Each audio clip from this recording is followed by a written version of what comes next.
Space, the final frontier.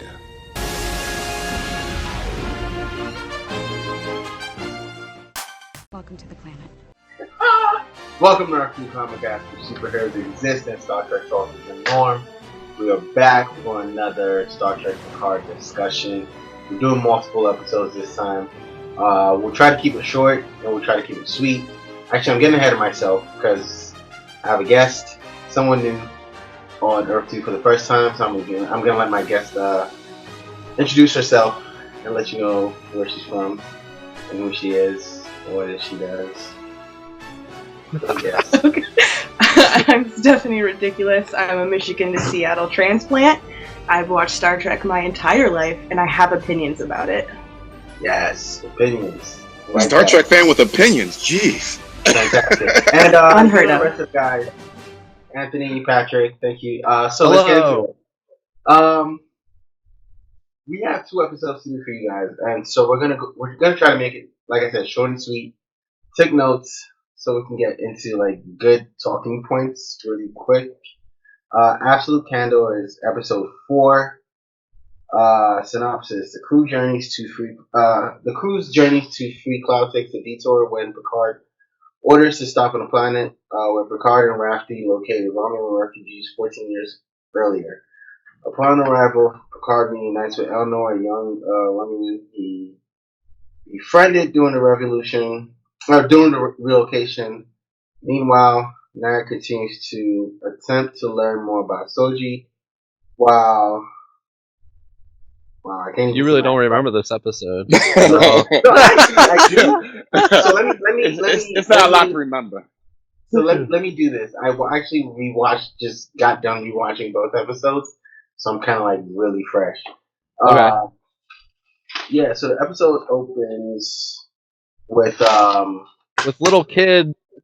No, with Agnes and Rios having a conversation. That's actually where it opened. Oh, really? Wait. Okay. It's about books. Yeah. She comes and bothers him while he's reading a book, and she's like, I have a guy who read paper books too, and I bothered him. He's like reading super emo books too. Yeah, it's like super deep, and it's kind of like crazy and like Existential crisis. yeah, exactly. But actually, Patrick might Of be right. existence? He got Is it like of existence or something? Right, like the existing with the finite knowledge that you will die at some point, or some emo stuff like that. something. It's- Yeah, crazy.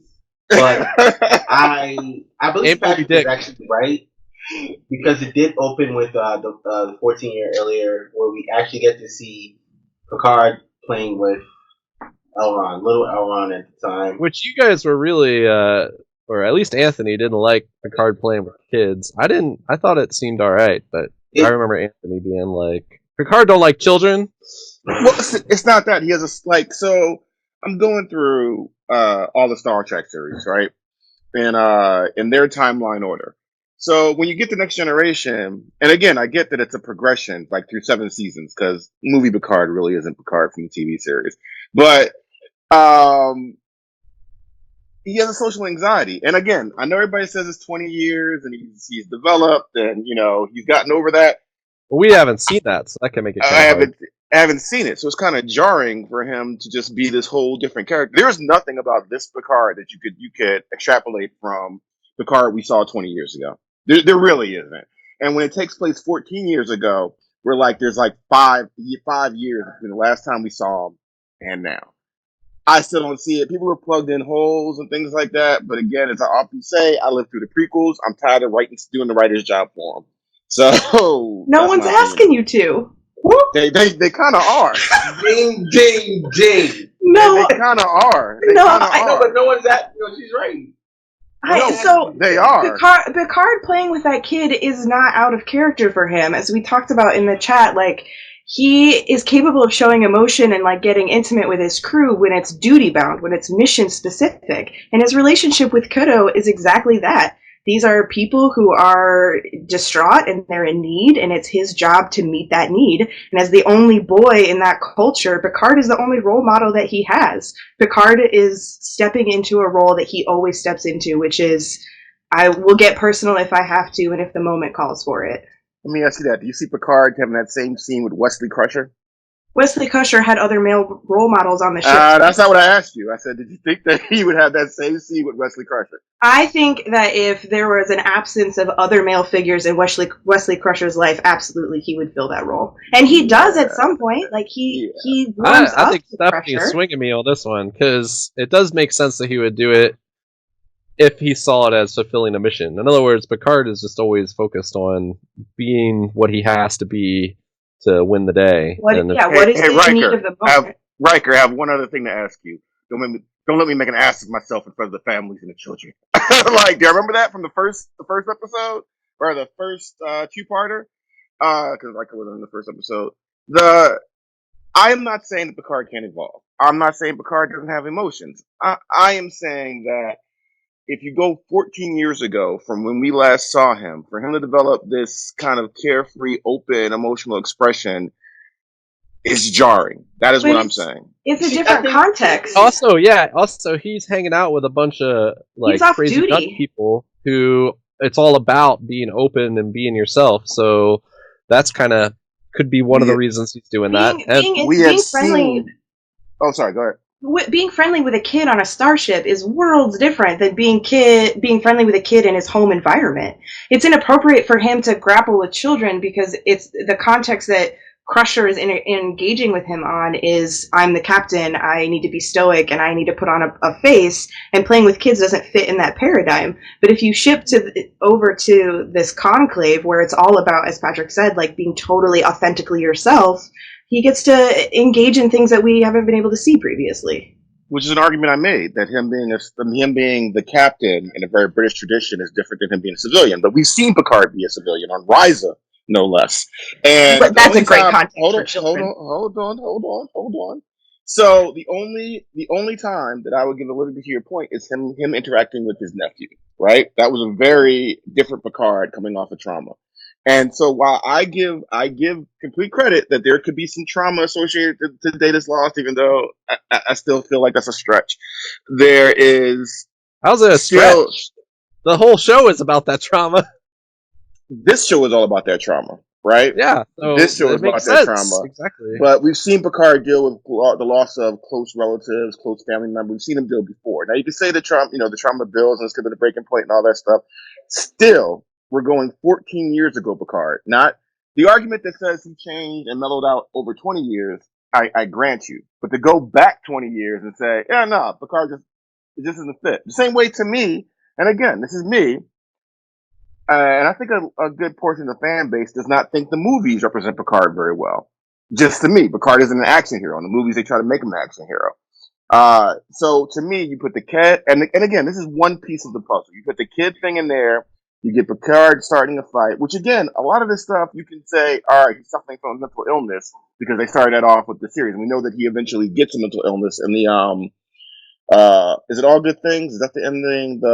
The last episode of that's the last episode of Next Gen, yeah. Yeah, so we know he gets a mental illness, and they said his emotions would be over the place. So you kind of again pinch of salt or a little leeway for the Picard now. But whenever we do the flashbacks, we still don't see it.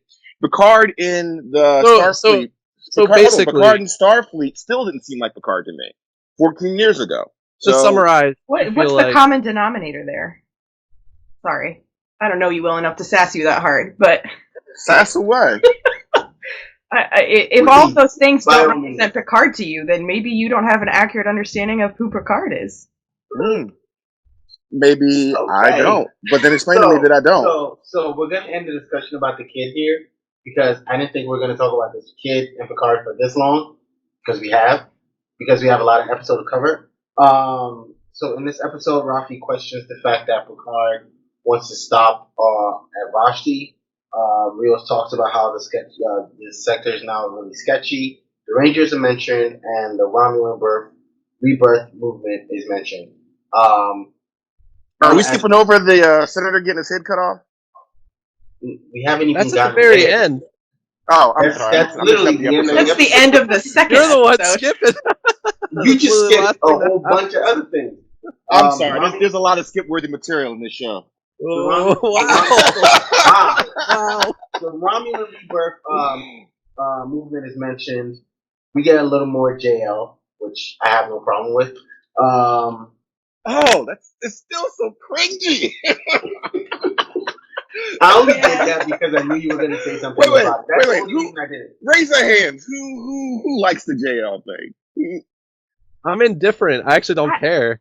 I appreciate it for Fine. texting I'm okay with purposes. it. There you go. It is nice texting. There you go. Like I think everyone is more so okay with it. Like it doesn't make a difference. Well, for Is me that what you got personally, from just happened? You got don't care over there with Patrick, and if it was shorthand, text. I mean, I'm not mad at it. Anyway. I'm just So we joking. get Go ahead. Soji. Yeah. Soji's in this episode. She's watching Ramda's This is where interview. bad. So this is okay. So I'll say something before I ask you that Soji question. and We're gonna talk about Soji, but I want to say something. So in my notes I wrote because what I'm getting from Soji, I think she's inherently a child because she doesn't really know anything. I mean, she's literally what we know is she just existed and she just became a thing. So about 3 years old, 4 or 5, she's young. Narek is playing on that, and he tries to dig deep into her past, and that's when he's trying to pull from that. So I think personally, Soji is inherently a I child. don't understand his game plan. I have no idea what's going on with Soji and He's supposed to be Okay, a hipster so- Spock. That's his game plan. I don't. It's Soji- Soji doesn't know who she is. She knows. She's, I mean, yeah, I get all that. she knows is I'm this person, and this And is all she's I the do. destroyer. She's gonna destroy And us then all. and then you have the interview around in the episode, the prior episode, and it's like, oh wait, and then you hear this about yourself, and then you start to dig more into Rhonda, and you're still lost. So I think Narek is trying to, and then Narek I think mentions the ship that she reportedly supposedly came onto the artifact from. He mentioned the manifest, and he's like, you weren't on it. So that's a question. I don't know if Yeah, I guess we don't really understand how, like, where Soji. I guess that's what we'll find out is where Soji So is. I think why anyone feels the way about Soji honestly is because we don't know anything and they're not telling us anything. It's just bits and pieces, and I think the pieces. They're just Well, like, my issue with their whole storyline is it's not very compelling, and she's the MacGuffin. She's like the reason they're on this whole adventure, right? And right now I'm like, like I just don't exactly care enough. I like it's white Dom. The noise. way I care about her is that she is Data's daughter, right?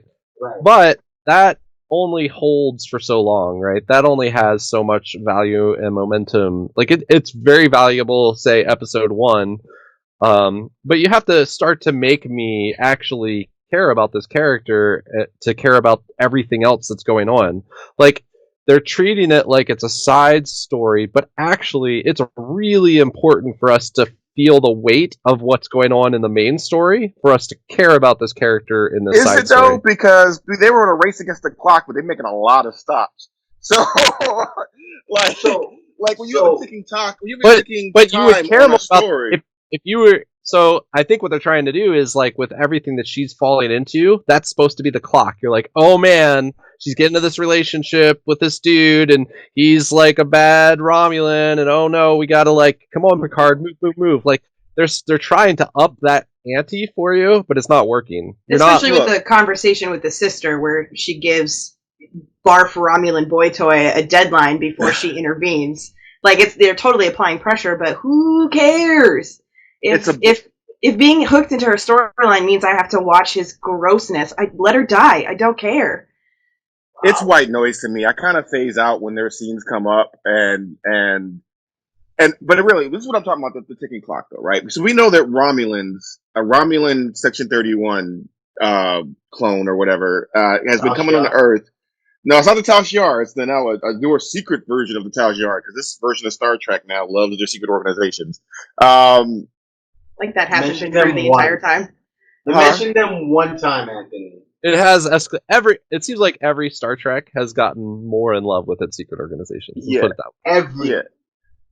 Because Enterprise had a secret organization. Well, yeah, that's what I'm saying. Like you start with original Star Trek is like nothing, and then Next Gen adds, and then Deep Space Nine adds more, Voyager adds more, Enterprise like goes crazy. Well, and then I can't get into a debate about Section 31 right now. What I'm trying to say is that you had this organization I mean, I can, but we're gonna go on. No, we're not gonna get into it. Okay, Sorry. I'm just trying to work with you.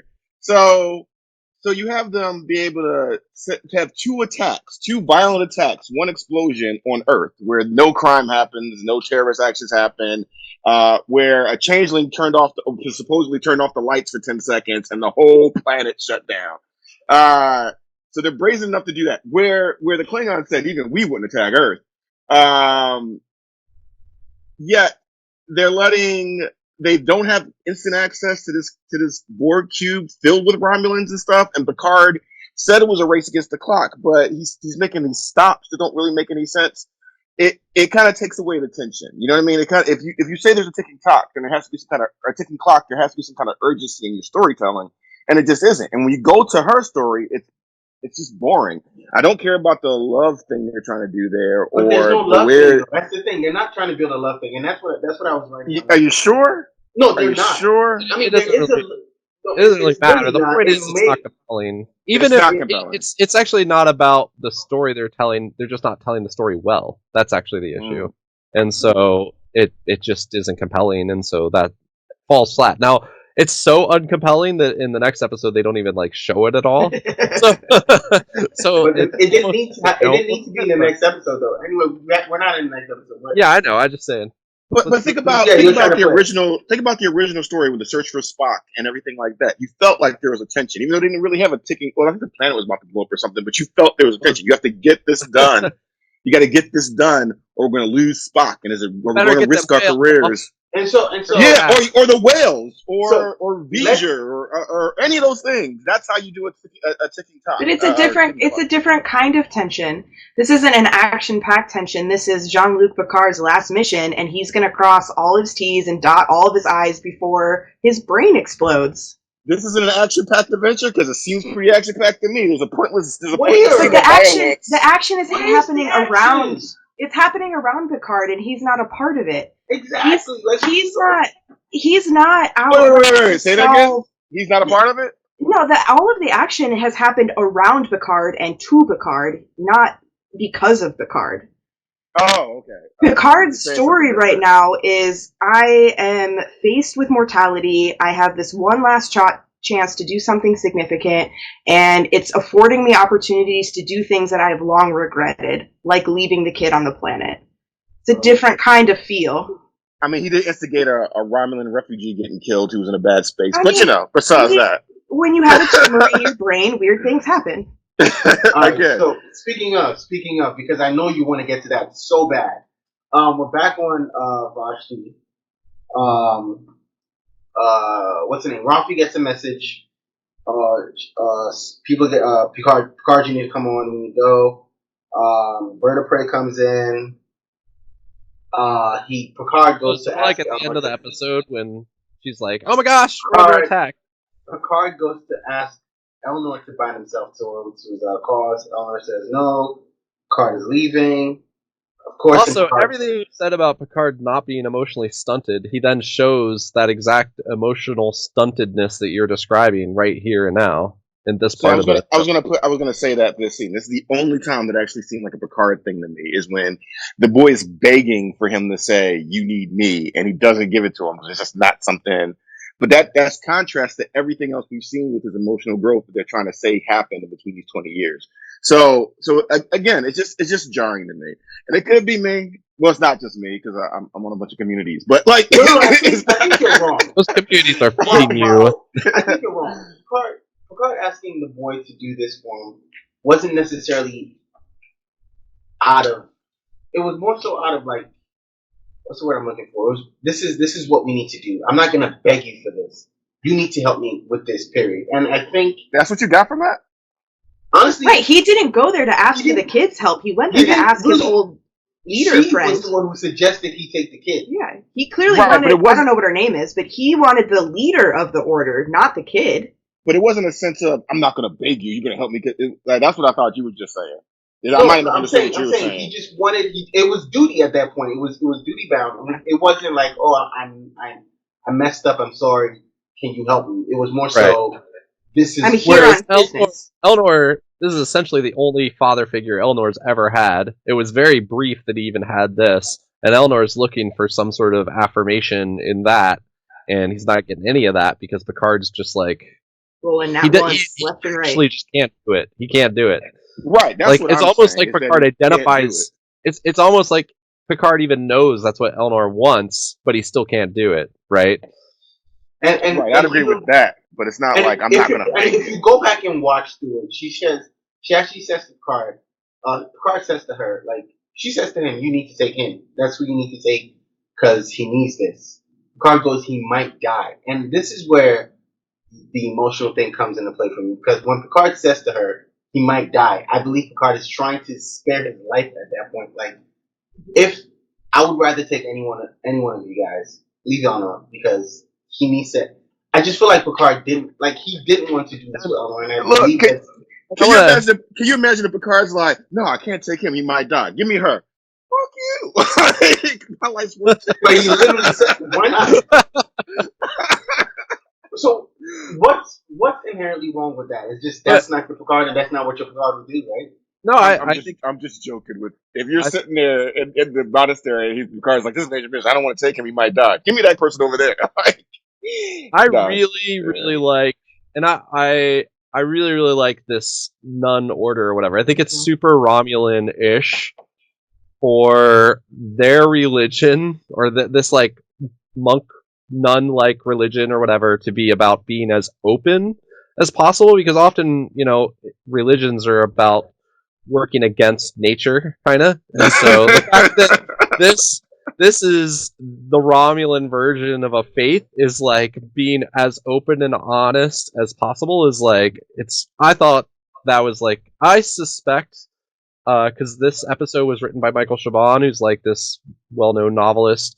I suspect maybe that was his thing. I don't know, but it seemed really, that of all the things they've added into the universe through this show, there's a couple other ones. Like I actually like the Mars attack and how the timeline's moving forward.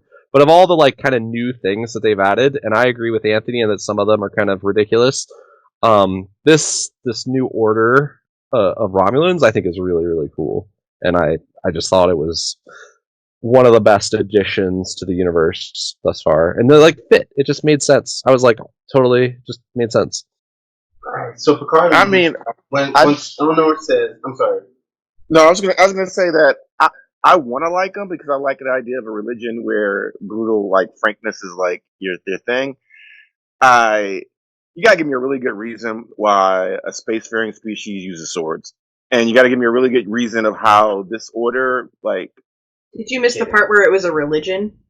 You're really kidding, right? Hold Nonsensical things. Again, I understood that it's a religion. What I am saying, you have to give me a reason how this order combated the Tal Shiar. Because unless I'm wrong, because again, some of this things I'm phased out on, that they were saying they actively opposed the Tal Shiar, right? Was that said in this? You know that the ninjas. The Tal Shiar. So do you know? I don't remember. What'd you say, Patrick? You know the samurai in Japan fought off people with swords, right? While they use guns. I'm sorry, you know what? That, right? I'm sorry, what? Mo's breaking. You think the samurai kept at bay a modernized military? No, they didn't with keep swords at bay, but they did fight them with swords. So you saying, and they died. I don't think we know. I don't think it really tells that story at all, and we don't know. So what I was gonna say, I get you guys love it. I'm not trying to trash on your stuff. What I'm saying is, I need to know what their history is based on. The swords is like, I don't care. I don't care about the swords. Like, I agree. Maybe it was an opportunity for them to like add some cool alien. Plus I mean, the regular Romulans are carrying around swords. I didn't understand. I didn't understand why these Romulans had swords. Because it's a religious order. They're harkening back to days of old. Religious order. The senator's not a part of the religious order. But he's a pirate, though, and this is why. Like, I'm sorry, that's what I did. He said they're sketchy. They're pirates, and it makes sense to me. Well, we are arguing. I'm sorry, but we're trying to make logic we're trying to make logical. No, I'm sorry. Here's There's why certain they things carry that around swords, Anthony, because it looks cool. Moving on. that too, but there's certain things with I'm not going to apply disruptors. logic to, and this is not one of them. I'm sorry. So you could try it. I'm just not going to do it. I'm sorry. Okay. I think if I went back and did that, how I would do it is if they're pirates, which is fine. There would be like some Romulan with a bat'leth. They would just have all kinds of them weaponry. That would make more sense. If a Romulan like raider or something like that had a bat'leth, and whatever, that would make sense. I'd be like, yeah, he probably took it off a Klingon whose whole culture is around melee combat. If they can, they will go in waves and die in waves to stab somebody when they could just use disruptor. So that would have made sense. Them having a cutlass all of them just sitting in the bar with a cutlass didn't make any sense to me. But that's just me. Go ahead. It's I feel pretty. like I'm gonna be a downer this whole You're, thing. you are the master of the nitpick, so No, you really are. And anyways, I'm sorry. Go ahead. Anyway, he leaves. He gets jumped at the bar. Picard he gets jumped at the bar. Defend yourself. Picard like breaks it. He's like He tears starts like a fight. down, and He starts a fight. This thing just get jumped. He kind of. He caused the murder of that guy and took down a Romulan sign that was in English for some reason. And got that guy killed. Got a refugee killed. Yeah, Picard. And then Elnor saves Picard, binds himself to Picard. Picard gives a speech. Speech didn't hold because the Romulan said, "Yeah, that cutlass is cool, but I bet you can defend yourself against this." That was a funny line to me. I'm sorry. It's like, yeah, your sword is pretty cool, but I bet she's not going to stop this disruptor. Blah blah blah. But that happens. They get beamed up. Picard yells at Elnor for killing without his permission or fighting without his permission. He could have clearly disarmed that guy. He could have clearly took the guy's hand off. He could have done. But actually, that looked cool. He did. I think that was. I don't mind that he murdered him. In that, Picard clearly did not want him to murder him. Clearly made a statement afterwards, like, "Don't ever do that again." Like, so. Moving on, then, right? He gets one. So I'm asking you this, Anthony: did it or did it not look cool? It didn't look cool to me. Emperor Palpatine like sliced the guy's head off. It didn't look cool. Like the sequence didn't look cool. Not to me, but wow. Okay. It was. I mean, I agree, and we'll get to this in the next episode. They're definitely trying to get some Game of Thrones vibe with the violence a little bit. Yeah, like human life. I mean, humanoid life doesn't mean anything in this show. It just really doesn't. Where in every other Star Trek show, well, I'm not going to get into it, but I think that wanting violence for no reason. There's like pointless action scenes or death in almost every episode of this series so far. So it kind of throws me off of that. And again, I don't want to get into a whole philosophy of it, but it's like this dystopia versus like a utopia future, and it's just you're not even bringing to the level of it that makes me think, oh wow, well you're bringing me something new that I hadn't had before. It's just let me see. They're going to give me some violence, cut off somebody's head, disintegrate people, whatever. Fuck yeah. That's the best counterpoint to that. Like, so, okay. And then the most important part of this episode happens. No, I've just been waiting for this. Narissa presses Nag and questions his devotion to cause. Then, yeah, Patrick, you can go ahead and talk about the 9 shows up. That's all that matters. There's some fighting with ships and stuff, but that doesn't matter.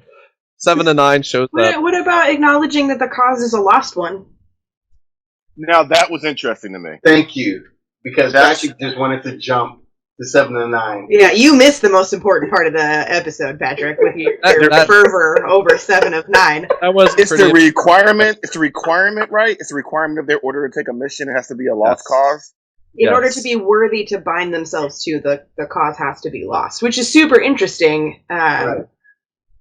For a lot of people, tells me they probably don't fight the Tal Shiar like warriors, right?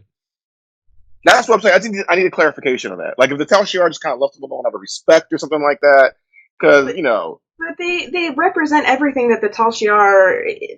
They represent the opposite of everything about the Tal Shiar, and that's why the Tal Shiar doesn't like them. It's not necessarily that they're good in combat or that they're a particularly like formidable foe. It's that they perpetrate the exact things that the Tal Shiar are trying to get rid of. And they're countercultural across the board. They do melee combat instead of phaser combat. They are totally open and honest to spite their past of being secretive, and they bind themselves to lost causes because Romulan culture is all about min-maxing to the most benefit that they can gain. It's a super cool pendulum swing. Exactly, and I just need to know how the Tal Shiar didn't kill them. I just gotta know how the Tal Shiar didn't just wipe them out. That's just what I'm curious about. Summary, by the way, Stephanie. That was like perfect. Awesome. So my point isn't what they are. My point is how do they survive and what we know about the Romulan culture. Because the Tal Shiar have their hands in so many cookie jars that are they really going to care that 11 nuns still survived? No. Like, move on, Anthony. Get over it. Yes, they would care. No. The Tal Shiar would care that 11 nuns are doing their own thing. Especially not after the planet because we don't have enough back information, as you said, to really care about that. If that nun order... That's all interrupting. That's all I'm saying. No, if the nun order used to be in the thousands, and suddenly there's only this one convent left, who cares? Move on. So again, that's not what I said. I said I want to know how they survived this long. How they came to this... My point is that they did not survive. This is a desperate group of people clinging to their order out of desperation because they have no other option. I think you're misunderstanding me.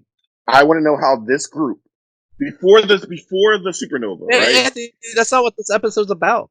I didn't say that. All I said is, listen. Right? All I said was, I'm curious how this group survived. That's all I said. I mean, you're demanding receipts you're never going to get. I'm not demanding anything. All I said was, I'm curious how this group survived, right? I want to know how they survived. Now, I might not ever get it. I don't need to get it. I mean, this is the era where you might get it only because of Star Trek shorts. Like the shorts, a lot of times, at least with Discovery, they were filling in a lot of those little details, right? So you might get it. Might. Now, one thing. Now, again, I don't want to feel like I'm crapping completely on the episode. I'll tell you some things I really liked about it was the old. Oh, go ahead. Sorry. Okay, great. So now we're done with the episode. 7 of 9 shows up. What did you like? You have 2 minutes. What did you like? Anthony. Oh, I really like seeing an old style Romulan warbird. I think that was a really good mythos of like bringing back, BOP?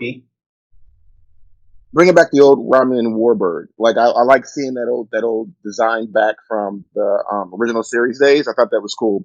Again, the show looks beautiful. It looks it's really good to see a Star Trek show that looks this good. I think that's something Discovery has and everything like that. I like that they're filling in more stuff about the Romulans because we don't really know a lot about them besides what we got in like DS9 and the episode of TNG when they actually went to the planet with Spock. So I thought that was cool. That's all I really remember from this episode. Okay, great. What I like about this episode? Well, clearly, I really like the order. Like that's again, I think the best thing they've added to the Star Trek universe. I mean, one of the things that is cool about geek fandom is that when you add a new thing, it like has these ripple effects. Like there might be books about these characters. There might be, do you know what I mean? And so that's also, I think, why Anthony often gets upset about certain things because he doesn't just see how it impacts a single episode. In his mind, he's thinking about, the comic books and the books and the like 12 other shows that might exist eventually and all these sorts of things. And so, but as far as that goes, like I think this new order and this Romulan kind of faith, if you will, counterculture, as Stephanie said so well, faith is a really cool addition. I also think Elnor could be an interesting character. Right now, he's pretty blank slate. But I think, yeah. Anthony, you already had your go. Yes, he's white. But I think that they could develop him more. And we may be able to fill in some of those holes about this faith actually with flashbacks for him and him growing up in this monastery and all those sorts of things. So, I mean, yeah, I think he's interesting, and clearly, I mean, let's face it, Patrick Stewart's old, so they needed to add some younger characters around him to be able to act, which is kind of ironic because originally that was Riker's role on TNG. So, I think that I like the cast, and yeah, so that's what I liked about it. Stephanie? You know, aside from Romulan boy toy barf extraordinaire, I'm into all of it. I'm super into Rios and Agnes. I'm super into. Yes, I was waiting on somebody to say that. I'm sorry, I didn't mean to cut you off. No, yeah, I'm just super. I mean, the next episode kind of casts some concerns on that, but I'm super here for that weird mix-up. I do really like the crew. Yeah, and while I don't necessarily care about Soji, I am interested in this like background on Romulan culture, and especially like their understanding of mythology and lore and how that plays out into their culture. And yeah, except for Romulan boy toy, I'm into all of it. Okay, great. Before I go into the next episode, I got someone asked me a question. I don't think we answered on the last cast. Did anyone find out why, or was anyone kind of surprised as to why the Romulans didn't assimilate with the Borg? They haven't explained that yet, but it seems like something. Does anyone have an idea? Oh, do we? Yeah. I figured Anthony would have so mumuch to say about it, but. So first of all, I was going to send y'all a picture. Yeah, I know that there were assimilated Romulans, right? You saw one on Voyager. So the whole thing of Romulans have never been assimilated, that's not really a thing. It didn't say never been. It's just that group of Romulans. I didn't know one had been assimilated on Voyager, so that's news to me to begin with. Yeah, I'll send you the picture after this. So the and Anthony, correction, they didn't say never been. It was just this group of Romulans. I think this was the first group. But just some that reason, is important. I thought maybe it was something to do with Romulan physiology, right? Was my guess. So okay, Stephanie. I thought it was that group of Romulans were the last people to be assimilated on that cube. Okay, great. Well, I thought they said, and I could be wrong, but I thought they said that as far as they know, no Romulans have been assimilated. No. I don't remember. We may have said that while we were talking because that was a guess. Okay, then we might have. No. I rewatched the episode. It wasn't. They kept talking about this specific group of Romulans. Never made mention to every. So there might be something very unique to these particular Romulans that when it interacted with the Borg. So the question would be, what's the background on those Romulans, right? A prevailing theory is that like before the Vulcan Romulan split, that the Vulcans had something to do with the creation of the Borg. Which I'm kind of against if that's what they're going for, but it seems more and more likely. So that's the prevailing theory. That doesn't make sense so far. Well, I guess. Oh, you mean like long ago? Yeah, so long ago. So we know that the Vulcan more technologically advanced before they almost destroyed their planet than they are now. So we know, or at least before they are, then we know they were in Enterprise, right? Because they had technology they would discover and they didn't know how it worked. And then the split happened, and then the Mo, you're a bigger Enterprise fan than I am, but I think they called them the ones that worship the bird, or the ones that flew the bird of flag. They left Vulcan. You know what I'm talking about? Yes. The episodes, yes. And they left Vulcan, and that was hinting at that was the Romulans, and that's the split. So like Enterprise went way into like Vulcan culture more than almost any other Star Trek series. So a theory is that maybe the Vulcans came up with AI before anybody else, and maybe it was one of the causes of the big the almost destruction of the planet. Romulans hate AI and all that so much. Also, Vulcans don't need sunglasses. They live on a desert planet. They have inner eyelid things. That's just weird. Anyway. So in that episode, what we learn is that group of disordered Romulans were assimilated, and then they crashed the system. So the after they got assimilated, that Borg cube disconnected itself from the collective and then kind of self-destructed. So I think it has something to do with that particular I forget her name, but the one that Soji goes to talk to. Yeah. So the puzzle woman. Yeah. Mm-hmm. So I think there's something about this group that has to do with like prophecy and destiny, and they're just resistant in some way because they're preparing for something. Or maybe they were just trying to get out of the collective and they figured out a thing and then, Yeah, so Yeah, the theory goes that maybe the Romulans had a fail-safe, that if this technology tries to assimilate them, that it shuts down. And that's why, because I think what the writers are going for, unless we made up that comment that I was talking about before, is that, like, we never really saw the Romulans in TNG. Like, the Klingons, they talked about the Klingons dealing with the Borg, they talk about the humans dealing with the Borg, but the Romulans don't get involved in it at all. Yeah, well, the neutral zone, the outcomes of Romulans and Borg were like conveniently left out. So potentially this has always been the case. We just hadn't heard about it until this artifact.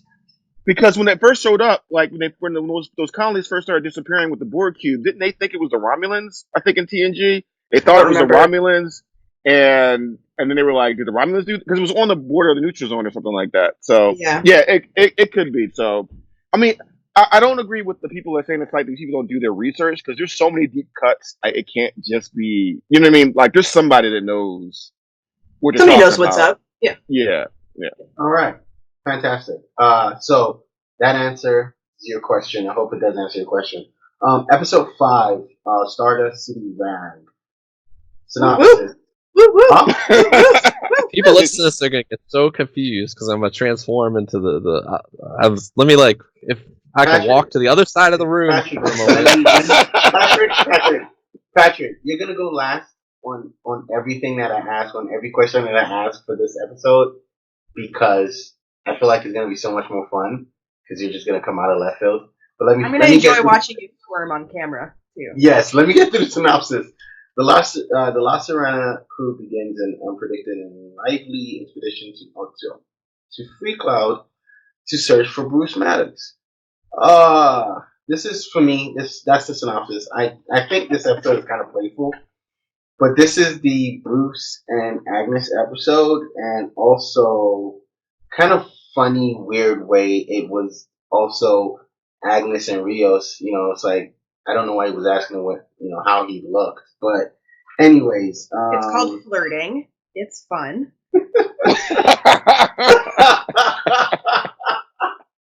Everyone wants to go to Free Cloud. 7 of 9 wants to get dropped in Free Cloud now. Rafi wants to go to Free Cloud. We didn't know why she wanted to go to Free Cloud, but now in this episode we find out why. 7 is also upset with Picard for some reason. Oh yeah, and for some reason, Picard convinces 7 to help. I don't know if he convinced her enough to help, but when the name Bajazil came up, she just was like even more, like apt to help. Agnes is watching home videos. We get to meet Rafi's son while we have this whole playful banter with the whole crew. So now I feel like the crew's been built. I feel like last episode was adding the last piece to the crew, as Patrick said. Patrick Stewart is getting old, and we kind of need someone younger. So we have Eleanor, and the crew's been built, and so they're having this playful banter, trying to dress up and figure out, how they're going to infiltrate Bajazil's sail. Rafi gets to meet her son. Conspiracy theory. She's discredited by maybe Starfleet, I think. I'm not sure. Ruins her career, ruins her life.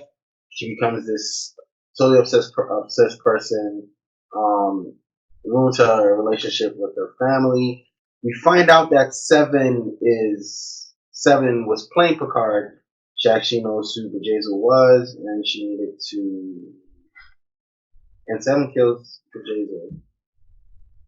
Is there anything else that I missed? You missed ripping out the eyeball and we're gonna get to that. That's different. Oh, and Agnes does something that, in my opinion, I kind of was waiting to happen. She kills Bruce. I was waiting on Agnes's turn. I'm sorry if anyone didn't, was just so obsessed with her that they didn't see it or they didn't want to see it. That would be No, I was me. waiting for return. I've been waiting. I've been waiting I for was it Allison for a waiting minute. Pill. for Remember when I because said after episode 1, like, I'm here for Allison Pill at this point? yes, you did. You did. You were so excited. But I was all of a sudden she went. I just don't know. It just didn't sit right with me that she wanted to come on this journey She with did just them, kill him. That's what I'm and mad she about. did just kill someone. No, So she didn't just kill him. She could have just killed him. But she It's didn't also- just kill him. But it's not the first time. It's not the first time she's killed somebody. Let's not forget it's that. not exactly. No, it's not that. It's that she torturously killed him.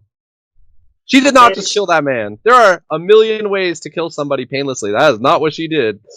And I think what was more important, what someone might have missed, or because again I just watched this, so it clicked to me when she kept saying to herself, "I can do this, I can do this." I don't think she was talking about beating them up. Oh no! think- No way. Thank you. She knew what she was doing from the get-go. Boom. So I was kind of excited when I saw her kill Bruce, and now I'm like kind of like even more interested in her character. For sure. I really wasn't that interested in her. Sorry. So now, I mean, it makes Picard a fool again in this. No, not Patrick. Her character was an important character, actually. Well, it's Anthony. still an important character, but in a different way now. Anthony, what are your gripes of the episode? We'll start with gripes. Oh, my gripes. Actually, so Anthony, many. please, 2 minutes. 2 minutes. Like seriously, I'm going to time you. Okay, so I didn't like the advertisements that came up on the computer console. That just seemed kind of like Cute. dated to me. I just wasn't a fan, but I'm not nitpicking that. I just didn't like it. The king of the nip. Keep going. But I'm sorry, I don't mean to cut you off, but they were very. does my time pause? Does my time pause? Yeah, your time pause. They were So I specific will to say this, everybody they to- came to though. No. to Your give time you- pause because I'm speaking. Okay, so I'm giving you to give you a point. The one thing I did like about them was that they were tailor made to everybody, and it said something about the person they were talking to. So I did Right. like that. My two major gripes about it. About three major gripes were: first, they turned someone into a murderer. I didn't really like that. Second, I didn't like that there's a black single mom that let down her family as a drug addict. Apparently, I missed the whole drug addict part. Before that, like that It's kind of alcohol. it just rubbed me the wrong. It just rubbed me the wrong way. Like the addiction thing for the black mom, I didn't like seeing that. Especially in a utopia. All right, I just didn't like seeing it. And the Quark didn't show up. So but really, my major gripe was just 7-9 being a murderer. Again, human life doesn't mean anything in this Star Trek. It just doesn't. And But she murders because life does matter. no, that is not why. You get your chance to go. I'm kind of surprised that Anthony really kind of whittled his gripes down into I felt like he was gonna go off on a tangent. So I'm actually there's nothing new. It's just that people, like, I've been talking about this with people all week, and they'll justify it. Like, well, she killed her son and all this. No, it's like, what else could she have done?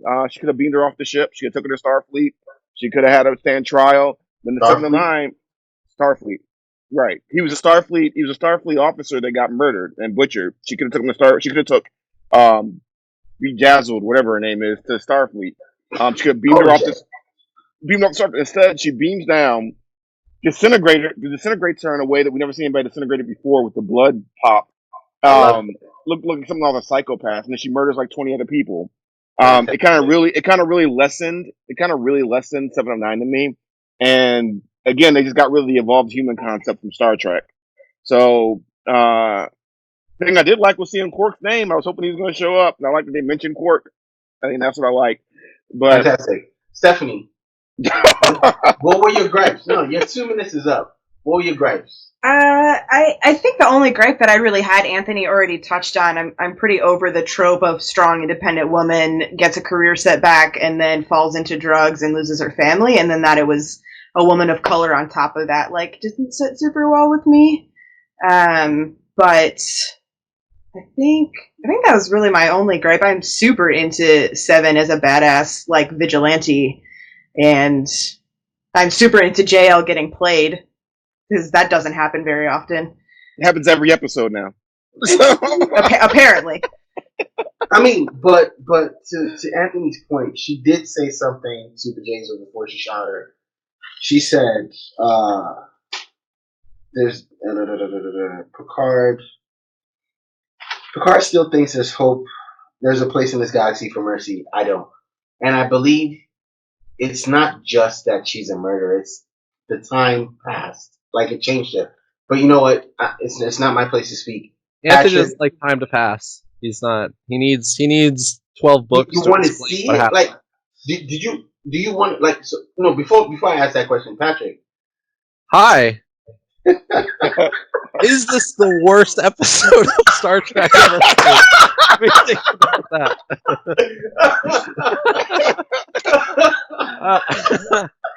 All right, I've decided. This is what I've decided. They need to decide. They need to decide their flow. So either they are a show that is violent and murderous and bloody, or they're a little bit goofy and zany and fun, right?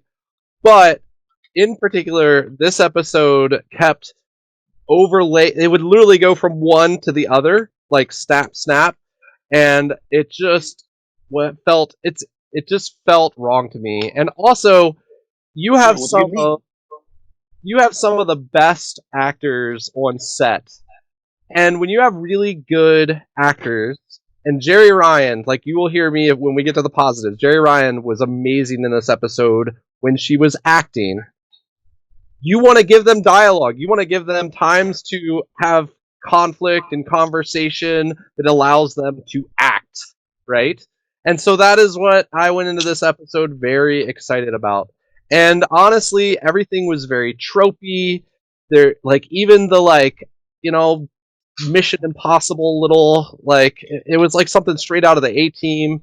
It was not well executed in my opinion. But also the show just needs to decide what it is. Is it Star Trek of old where they would have these kind of fun, silly things where suddenly, oh, now we're stuck in a transporter in the 1920s and we're doing something silly? Or are they like Game of Thrones and we're gonna frickin' have blood spurting everywhere and murder and like Sisters wanting to fuck brothers, like. But like the contrast thematically for me really didn't work in this episode, and it just I don't know, it didn't work for me. So that's kind of the big thing, and I was obviously disappointed because I was really looking forward to Picard and 7 to 9 being in the same room and having a little bit more conversation. I was hoping 7 to 9 would stick around. I think 7 to 9 probably shows back up later. I mean, she did kind of give him a calling card. Yeah, no, totally. But I think just you felt got like a little bit of that. You got a little bit of that. Here's my frustration, and a long time ago I used to write, but like if I had been given the chance to like write the episode with this cast list, and this is what I had turned in, like it just to me it was a little bit disappointing. So that's kind of, and I know I'm holding it to a high standard, but it's freaking Star Trek. I should hold it to a high standard. This is the thing we talked about all the time. Really? Some of the best writers in America probably would love to write an episode of Star Trek. Thank you very much. And so I do hold it to a high standard. And you're really disturbs me, and I think that people keep saying that Star Trek and Star Wars or sci-fi in general shouldn't be held to any kind of standard. No. Don't get me wrong. No. When you said really, don't get me wrong. I feel like when Patrick said I hold it to a high standard, I think you're like,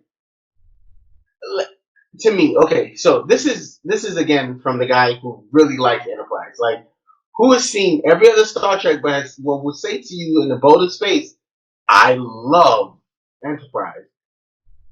So she's wifey, huh? Oh, she's wifey. So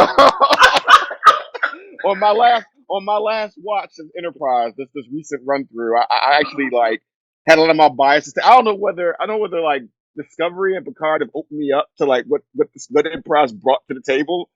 I mean, besides the god awful theme songs of 3 and 4, 1, 2, but but I did not appreciate it for its time.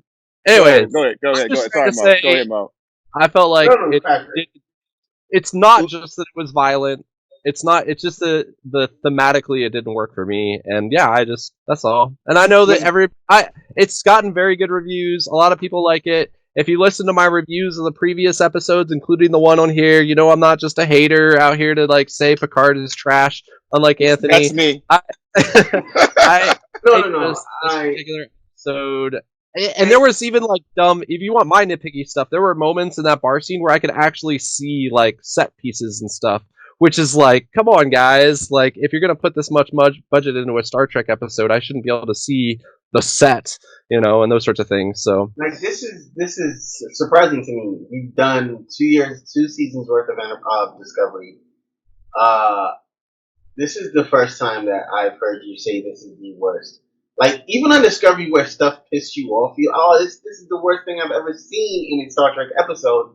Not this is the worst and it's Star funny Trek because episode Jonathan ever. Frakes has directed all of my favorite episodes, but he has also directed now my 2 least favorite episodes. So I think that the next time that like Jonathan Frakes, I see his name on the screen, I'm gonna be like, oh gosh, what's about to happen? Did he do this last episode? Yes, he did. Yeah, he did this episode and the episode before. And Which he is let a Patrick good Stewart example. do that I dumbass really liked accent? the episode before this. He let What? Picard I do love that. that accent. It was very playful, so that's why I call this episode a playful episode, because again, even with the violence, I think with what was coming or with Can't what be they like- had. Yeah, Hold on. With what that's they a had problem. in this It cannot episode, be a playful episode, especially with that ending. There's not that But ending it was- essentially. I think with what they had. Also, But they had seven. fun. Like, I think the cast had fun, playing these characters, and they had fun in the bar, and they had fun, and I think that's what this episode was supposed to represent, like a bond, and then it was supposed to also show you, like, things could go south. But anyways, I Patrick, think that's bad writing because I what think did that you like? What each part didn't improve. Like, in other words, if you're doing a playful episode, then you want everything to move that like feeling. And if you're doing a super violent, gritty episode, you want to move that feeling. But they were jarring for me, and so I don't believe this was as gritty as you think. Repeat Yes, the myself. opening was. Wait. It wasn't gritty, and we've seen gritty, so I don't understand why you're saying this was the my grittiest thing. my daughter accidentally walked into the room during the eyeball scene, and I paused it, and it was for her. One pause. Nothing's happening, right? And yet it's on the screen, and it's disturbing for her. Like it was gritty. Okay, Patrick, what did you like about this episode? I think Jerry Ryan is a better actor than she was at the end of Voyager. And I don't know what she's been doing in all this time, but somebody needs to give Jerry Ryan a show or something, because I thought that her con with Picard was well played. Every scene, like, probably my favorite part of the episode is when she walks in and is talking to Picard in like his weird hollow land.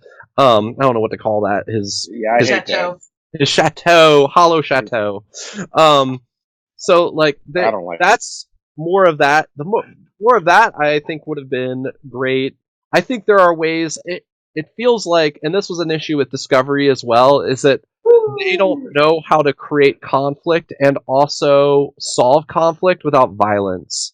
And that is because violence is the easiest way to write both conflict and a solution to conflict. But also, what is awesome about Star Trek is there were most episodes where conflict was created and violence wasn't part of what was going on. So, there you go. Fantastic. Stephanie, what did you like about this episode? I feel like you liked most of it. I love Patrick dearly, but he's wrong on like every point. I think this episode was phenomenal, both from like attention building to the pacing of it. I think from a technical standpoint, it's exposition by juxtaposition. You are revealing these dark aspects of the storyline by contrasting them with joy and playfulness, and because both are present, both of them are more compelling. Because you're being shunted between the two emotions, they're more impactful and they're more high stakes, and I was totally there for it. I'm super into the notion that Seven has left Starfleet. Probably her expectations of what her life would look like when Voyager returned were shot, and she did not get what she deserved, and so she turned to a darker life and her experience in the Delta Quadrant and as a former Borg absolutely fuels the life that she's turned to now. I'm super here for Rios flirting in this ridiculous situation and building a relationship with the crew when up until this point he has showed literally no interest in anybody and doesn't even like the versions of himself that haunt the ship. Like, I think it's an interesting contrast for his character, and I love that our nun boy is just like missing all the social cues left and right, is upset that he doesn't get his own advertisement and he doesn't understand why. Like, he is somewhat of a blank slate, but they're still doing fun things with him, and I'm here for that. Yeah. And I was just into it. Like, I'm super into Seven of Nine being a motherly figure and being so familiar with violence. She's going to bring violence into the context of her being a mom and getting revenge for her kid's death. Super into it. Fantastic. You know, I was waiting on someone to talk about how. You want to know what I liked about it? You want to know what I liked about it? I'm going to, No. but I just wanted to make a point. Like, can I make a point? Go ahead. I feel like you didn't like anything, so let me make a point first. Anyways, but I was waiting on someone to talk about the fact that Elron, you know, what they did with Elron in this episode. Granted, you guys called him mayonnaise in the last episode. We just called him mayonnaise, period. But he's the one, I think the one LOL, the one haha in this episode. Like, it's like everything else is happening around him, and he's just looking around like, yo, what's going on? Like, how come I don't get an advert? Oh, are we still lying? Like, you know, like in a really tense moment, and he breaks the tension. I know you guys hated Rafi's thing. I get it, but I like it in the context of the bigger narrative, in the context of I'm so here for this thing to be solved. I'm so here for this conspiracy to come out, so it vindicates her. I'm looking at it because I want her vindication. Granted, it's still a really shitty thing for her. It's still a really shitty way to go for her character. But I'm so here now. Like, I'm so invested in her story. I'm invested in her, like, being a part of the crew, because it was if it ended there on Free Cloud, I would have been upset. I would have been sad if she'd left at the end of this episode. Like, if she I really agree. gotten off. No, screw them. That's it. Screw whoever wrote that series. Have to have the only black woman on the ship. Be a sick. Like, So screw I all get that. that. I get that. Like, I felt it was out of place. I felt that again. It just rubbed me the wrong way of seeing that. It just really Anthony, rubbed me don't the get me wrong wrong. way of seeing that. I get that. I'm not okay with that aspect of it, but I want now, like, okay, you have to do right by her. Like, you've done this to her. Now you have to, like, for everything that happens right now, she's the one character. If everybody's, like, again, the lost cause, if everyone is gonna, like, shut it off, she has to survive and her story has to continue. She has to get vindication. And now, Anthony, what did you kind of like about this episode? So I think that the only piece of dialogue that I really liked is what I expected more from this show, was when him and Seven were talking about their experience on the Borg, and that one simple line back and forth. Yes. Because to me, again, if you were to think about the best moments from Picard from TNG, they're not action moments. They're not these big, high, like Patrick put it beautifully. Like, there's the exploration of yourself and how you deal with it. And the one thing, I know we all hold TNG really high. The one thing that TNG didn't really do well, in my opinion, was deal with the trauma or the character development of a lot of their crew. They kind of just reset every episode, you know? Mhm. Unlike like DS9. I mean, Voyager, they had some growth with Seven. I mean, I think Seven is probably the only character arc they really had. They actually weren't allowed to do that. Tom.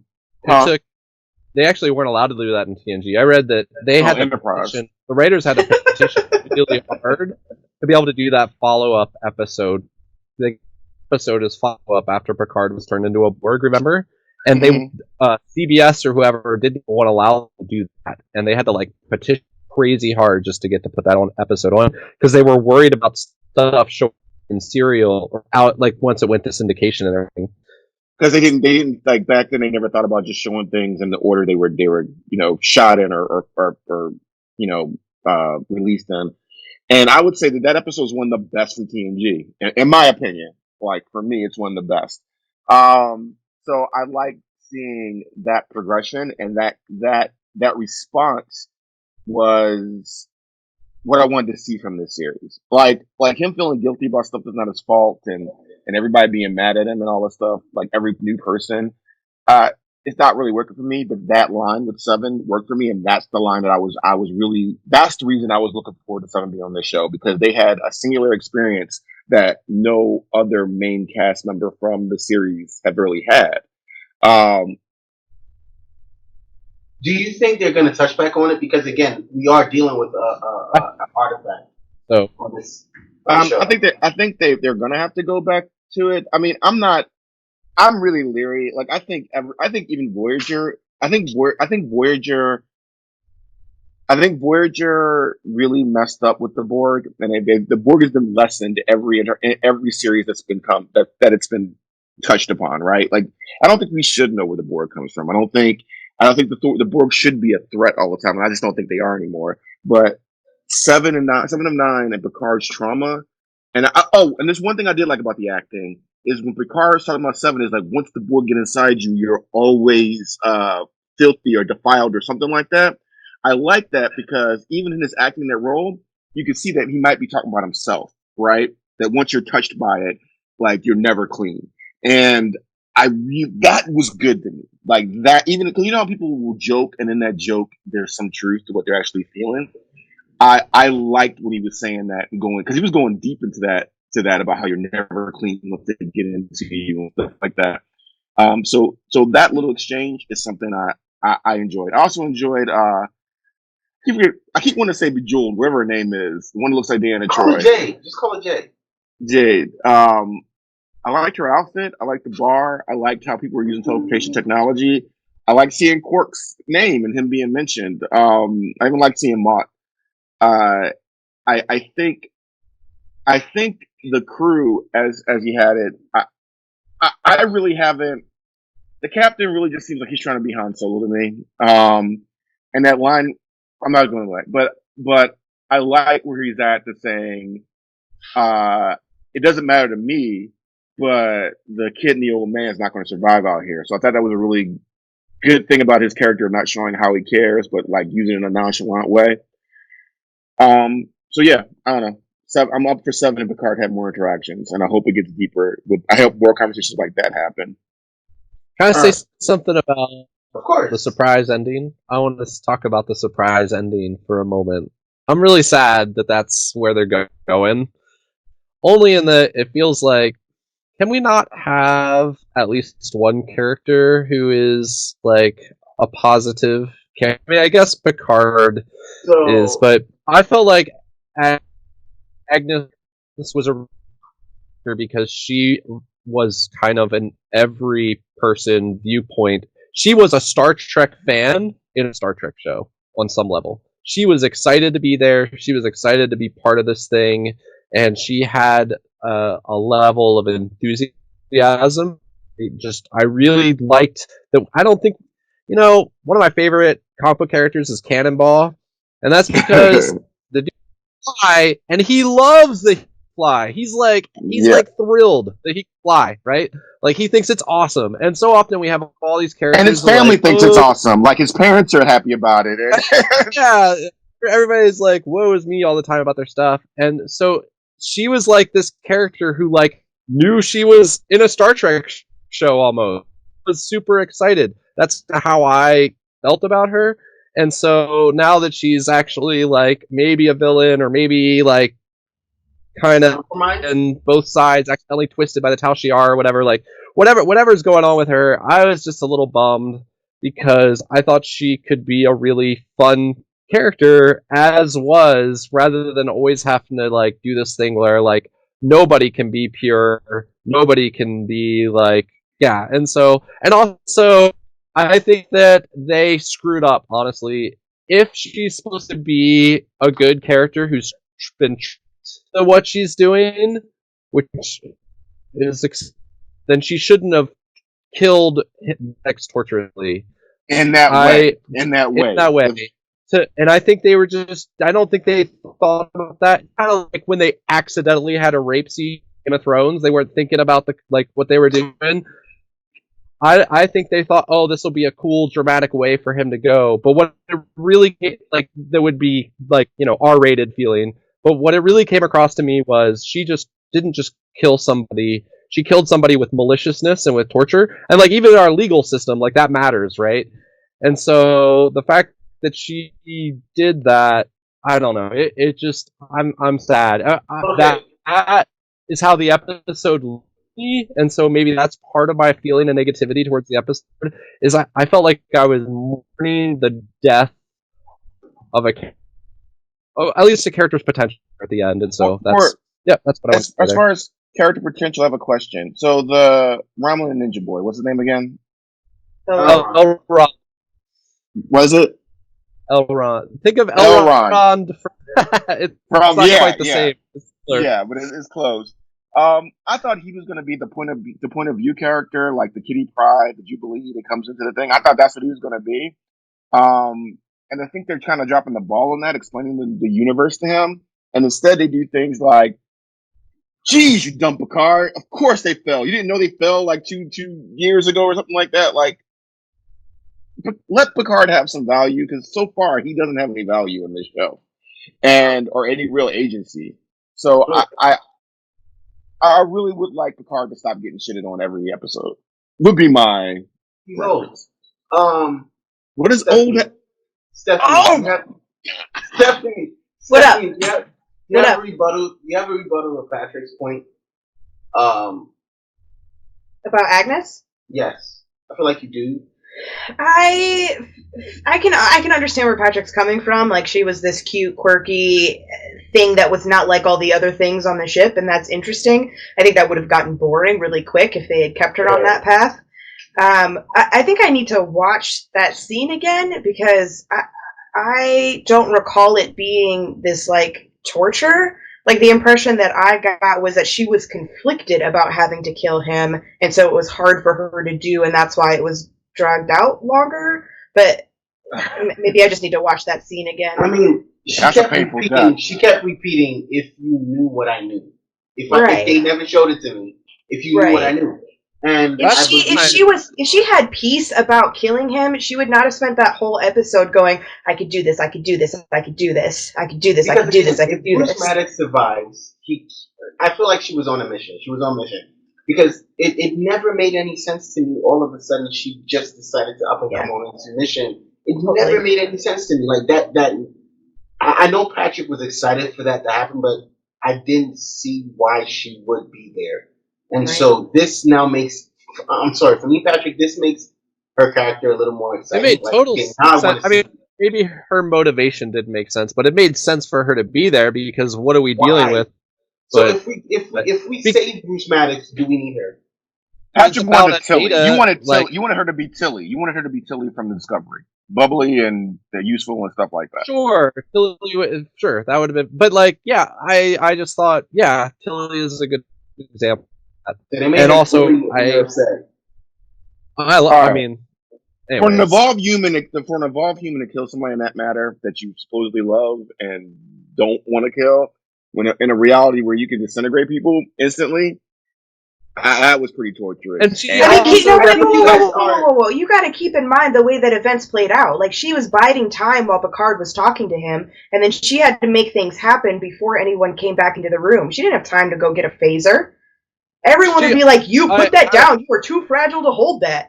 She had to work with the means of the room. All right. So imagine you got to kill somebody you love. Are you gonna wait till the opportune time you can make them suffer when they die? I think she's out of her element and is not an assassin. Because I think you guys are looking at the manner of what happened.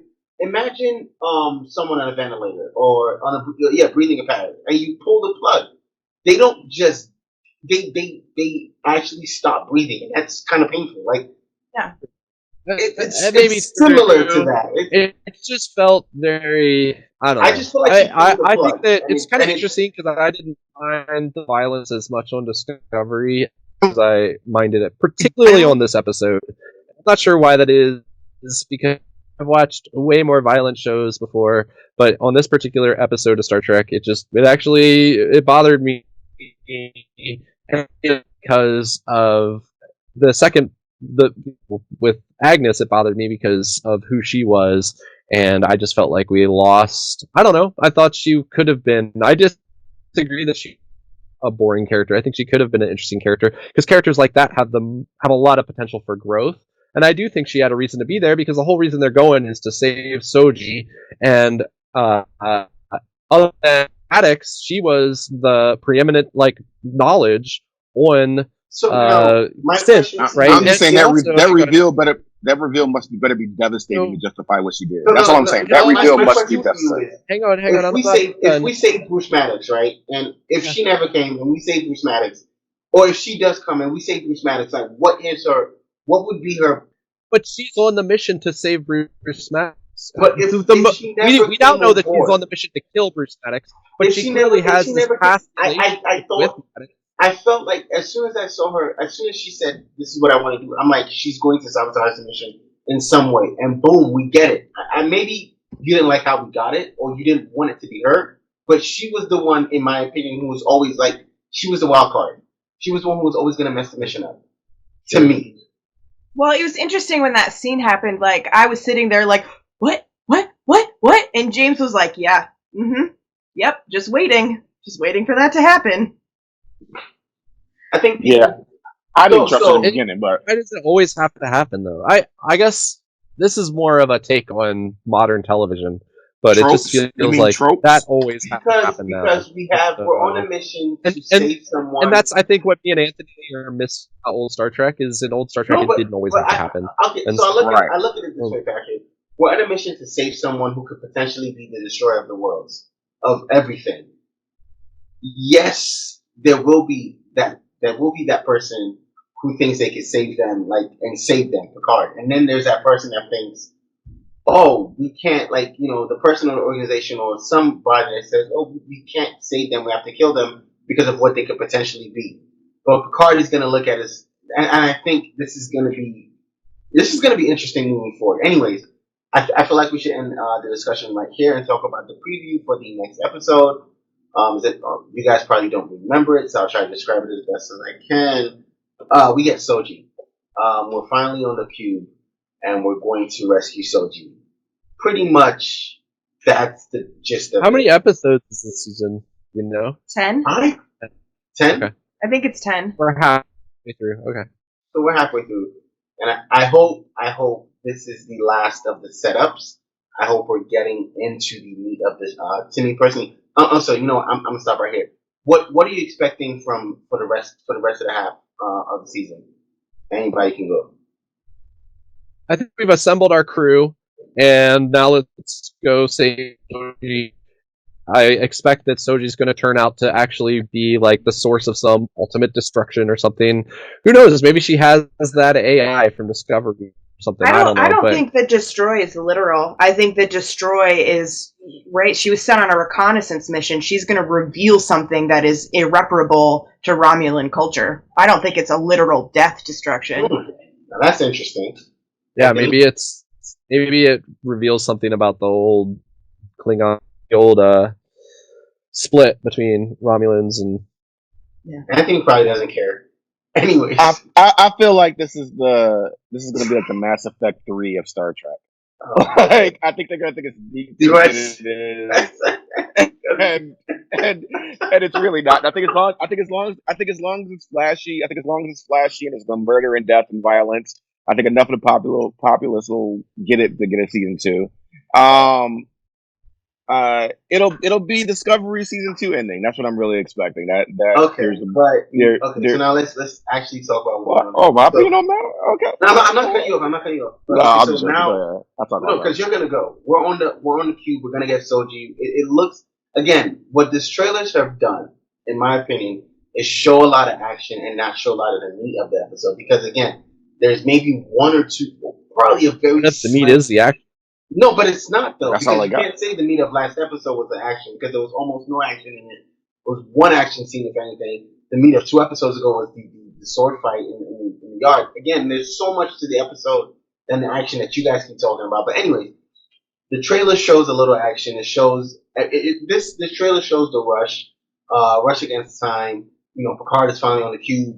Are we gonna get Soji? Does it look like Nak is gonna have his way? Like, what's really happening? And it's a jumbled. We're here. That's what it is. It's kind of a mess, but whatever. That's what we got. What do you think? Not knowing what you know from episodes 4 and 5, what do you think, or what are you expecting from 6, Patrick? I'm just hoping that.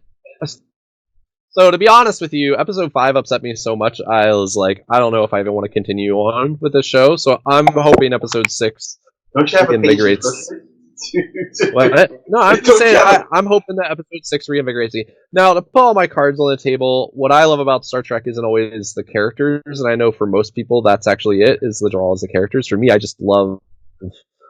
love both the exploration and the plot that exploration allows. In other words, on any episode of Star Trek, anything can happen, and there's not a lot of TV shows that allow that, in my opinion. And so, like, to me, Star Trek is both exploration as a plot and exploration of plots, if that makes sense. And so, because Discovery and Picard are these single, really long plots, I've lost some of that anyways. And so I just want, if the next episode makes Soji more compelling, that would go a long way for me. And now that the crew is together, and I do like the crew. I like the crew on Discovery. I think that if there's one strength to the new Star Treks, I think they do a good job of casting. Honestly, I think they do a very good job of casting. So you don't know the I would crew on Discovery. I'm sorry. But what I know of them, I like them. All right. Anthony, what are you expecting from actors, next episode? I'm talking about them as actors. I think they're very talented actors, and so I'm hoping to go from there. So that's me. Anthony, what are you expecting from the next episode? I agree. I think there's a good potential because again, the actors are great. I think Patrick put a lens to my bias is that, like, when the MMO came out, my biggest want wasn't to get into battles. It was to just explore, take a ship and just explore and get into, like, oh, how do you figure out this new scientific puzzle or something like that? And I think that's missing a lot. And I think that I expected statesman diplomat Picard and not, like, thrown into the middle of the action scene. So I think we're gonna get a bunch of action. I haven't really found a lot of meaning in the action, but I guess other people have. I hope there's a payoff for the build up of the destroyer. I like Stephanie's idea that it's probably not like a destroyer. I hope it's not a destroyer planet or some stupid thing like that. I really hope. I really hope there's some kind of like I don't know, something there that just isn't the standard trope, because I think there's a lot of tropes in this. But yeah, I mean, they got the crew together. So let's see where they go. There's no more need to build up. You have all the players are introduced. Let's see what's going on after that. Stephanie? I think episode 6 is 5, 6, whatever. I think it's going to pose more questions than it answers, and I think it's still going to be an episode or two before we see that payoff, although I would hope that it is down the line. So I expect 6 mostly to be a dealing with the aftermath, so dealing with Bruce Maddox dying, and then I am hoping that if Picard is on the artifact, then we're going to interact with his trauma coming to light again, because, when was the last time he was on a cube? Right, and didn't they show him as Locutus in the preview or something? I know that him as Locutus showed up in marketing material somewhere, but we don't watch the little trailer for next week, so I don't know exactly what they showed. Oh, okay. Oh, so shoot. No, you're fine. Instagram spoils it long before the episode comes out, but okay. Stephanie, can I say, Stephanie, that you give me hope that like your hope for this series is giving me hope, and at least you're not saying stuff like it's the best Star Trek ever because of the graphics or something like that. Like, you're giving me hope He's a that I am legit just Star Trek missing fan. it. Yeah. The best Star Trek ever is Deep Space Nine, and nothing will ever change that. Damn right! Did you see that they were listing all of the best Star Treks and whatnot? They had the all right. Anyway, listen, Enterprise is interesting, but there's no Star Trek is perfect until they stop doing rape culture scenes, and that hasn't happened in Picard yet. So I have a little bit of hope. All right. So I think that I'm glad that people are enjoying it. I hope that I can get through you and other fans no, see, I think that y'all think that I want to hate this show, and I really It's not that you want to hate it. It's just that they're not hitting the notes that you want them to hit, so you're gonna keep complaining about that. I think world building is a problem in Picard. I think that they have an issue with world building. I think New Sci-Fi has an issue. Hopefulness. I think it does.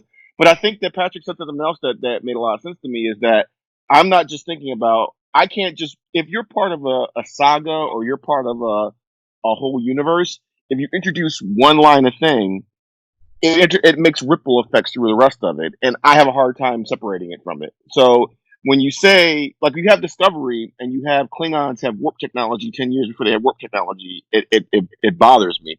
If you have Starfleet have the technology to make wormholes, but there's a whole series that talked about how Starfleet didn't have the technology to make wormholes, it bothers me. And I think that, and a lot of it, I think, isn't just, like I said, there's so many, like, even in the dialogue of this episode, there was dialogue to characters that were pretending to be somebody else, in other series that like, I'll send y'all the things, but it was like, oh man, somebody really knows their stuff. Yet you're ignoring all this other stuff just to tell your story. You've done the lazy hack way of having it be resolved by violence, or you in the lazy hack way of there's like a base emotion because you can't write a utopia, you can't write an evolved human. And I think that I've been told that some people need to die. Right, that's just the world we live in. It has to reflect our world, and I think that people have been traumatized by certain things in our world. It's where it's like you said, where Optimus Prime shoots a surrendering enemy in the back of the head, or Superman has to snap people's necks and run them through walls. Like, I feel like people have lost hope in the utopian future that Star Trek represented. Because I get this story, you know. If I want horrific fantasy, I'll go to Lord of the Rings. If I want straight up, if that makes sense, you know what I mean? That's just one. Okay, thank you, Anthony. And that's where we're going to end this cast for today, this week. Tune in next week, Monday, for our discussion on episode 6. I'll be back, Anthony will be back, Patrick will be back, and hopefully we can get Stephanie back. I'm sorry? It'll be a little harder. I'll try. We'll see what happens. Hopefully.